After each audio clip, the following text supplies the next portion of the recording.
Hello കൂട്ടുകാരെ, ഏവർക്കും അക്ഷരമഞ്ജരി YouTube ചാനലിലേക്ക് സ്വാഗതം. നവംബർ 14 ദേശീയ ശിശുദിനമായി ആഘോഷിക്കുകയാണല്ലോ.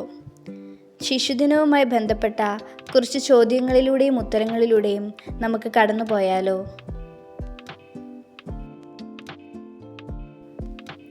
ജവഹർലാൽ നെഹ്റു ഇന്ത്യയെ നയിച്ചിരുന്ന കാലത്ത് തുടങ്ങിയ ഉന്നത വിദ്യാഭ്യാസ സ്ഥാപനങ്ങൾ ഏതെല്ലാമാണ്? Indian institute of technology, Indian institute of management, all India institute of medical science. അലഹാബാദിലെ നെഹ്റുവിൻ്റെ കുടുംബ വീടിൻ്റെ പേര്? ആനന്ദ് ഭവൻ.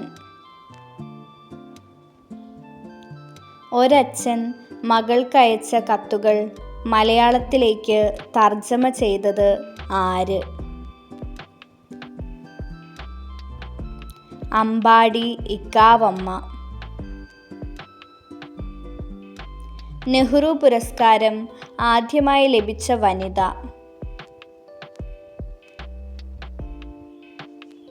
Mother Teresa. പദവിയിലിരിക്കെ അന്തരിച്ച ആദ്യ ഇന്ത്യൻ പ്രധാനമന്ത്രി ആര്? ജവഹർലാൽ നെഹ്റു. മഹാത്മാഗാന്ധി തൻ്റെ രാഷ്ട്രീയ പിൻഗാമിയായി പ്രഖ്യാപിച്ചത് ആരെ?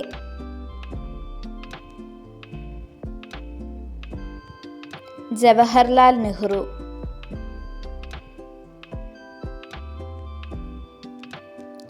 ജവഹർലാൽ നെഹ്റുവിൻ്റെ ആത്മകഥ സമർപ്പിച്ചിരിക്കുന്നത് ആർക്ക്? കമല നെഹ്റു. നെഹ്റുവിൻ്റെ അന്ത്യവിശ്രമസ്ഥാനം എവിടെയാണ് സ്ഥിതി ചെയ്യുന്നത്?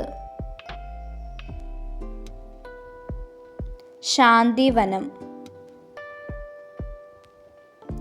പഞ്ചശീല തത്വങ്ങളിൽ ഒപ്പുവെച്ചത് ആരെല്ലാമാണ്?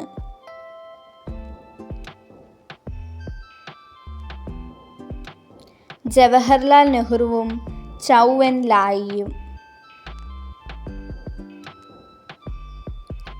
1935 ഗവൺമെൻറ് ഓഫ് ഇന്ത്യ ആക്ടിനെ നെഹ്റു എന്താണ് വിശേഷിപ്പിച്ചത്?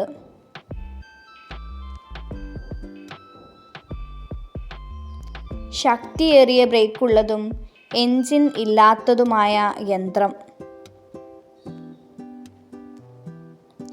സ്വാതന്ത്ര്യദിനത്തിൽ ഡൽഹിയിലെ ചെങ്കോട്ടയിൽ എത്ര തവണ ജവഹർലാൽ നെഹ്റു ദേശീയ പതാക ഉയർത്തി? 17 തവണ. ജവഹർലാൽ നെഹ്റു ഝാൻസി റാണിയെ വിശേഷിപ്പിച്ചത് എന്താണ്?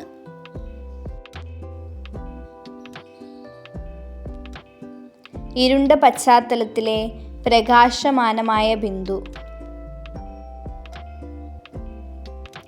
സ്വാതന്ത്ര്യദിനത്തിൽ ഡൽഹിയിലെ ചെങ്കോട്ടയിൽ ഏറ്റവും കൂടുതൽ തവണ ദേശീയ പതാക ഉയർത്തിയ പ്രധാനമന്ത്രി ആരാണ്?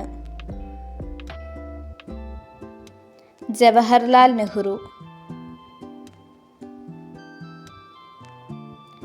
നെഹ്റു അധ്യക്ഷനായ ഏത് കോൺഗ്രസ് സമ്മേളനത്തിലാണ് INCയുടെ അന്തിമ ലക്ഷ്യം ഇന്ത്യയുടെ പൂർണ്ണ സ്വാതന്ത്ര്യം എന്ന് പ്രഖ്യാപിച്ചത്? ലാഹോർ സമ്മേളനം. സാമ്പത്തിക ആസൂത്രണം, ചേരിചേരാ നയം എന്നിവ ആരുടെ സംഭാവനകളാണ്?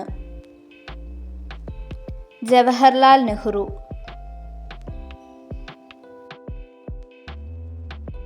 വീഡിയോ ഏവർക്കും ഉപകാരപ്രദമായി എന്ന് പ്രതീക്ഷിക്കുന്നു. ചാനൽ ആദ്യമായാണ് കാണുന്നതെങ്കിൽ സബ്സ്ക്രൈബ് ചെയ്യുക. കൂടെ തൊട്ടടുത്തുള്ള ബെൽ ബട്ടണിൽ ഓൾ എന്ന ഓപ്ഷൻ കൂടി ഇനേബിൾ ചെയ്യുക. വീഡിയോ ഇഷ്ടമായാൽ ലൈക്ക് ചെയ്യുക, ഷെയർ ചെയ്യുക. നിങ്ങളുടെ വിലയേറിയ അഭിപ്രായങ്ങൾ കമൻറ്റ് ബോക്സിൽ രേഖപ്പെടുത്തുക. മറ്റൊരു വീഡിയോയുമായി വീണ്ടും കാണാം. താങ്ക്